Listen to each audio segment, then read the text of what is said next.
হাফেজ মোহাম্মদ সরওয়ার হুসাইন, পিতা মোহাম্মদ সাইফুল আলম হাশেম, কাশিজুলি গ্রাম, বর্মি ইউনিয়ন, শ্রীপুর থানা, গাজীপুর জেলা।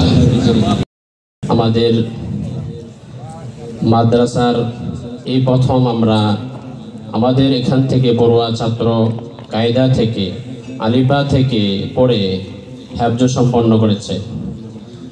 তো আপনাদের দোয়া এবং আপনাদের সহযোগিতায় মাদ্রাসা এ পর্যন্ত উন্নতি লাভ করেছে, যে মাদ্রাসা থেকে এবছর 6 জন ফারিগিন আমরা পেয়েছি। একজন হাফেজ হওয়া বা একজন আলেম হওয়া এতটা সহজ নয়। তার জন্য তার জীবনের সবচাইতে বড় বড় ত্যাগগুলো করতে হয়। তার মধ্যে সবচাইতে ছোট ত্যাগ কোনটা এটা জানেন? যেটা এই পৃথিবীতে সবচাইতে বড় দামি, মা বাবার আদর থেকে বঞ্চিত হতে হয়।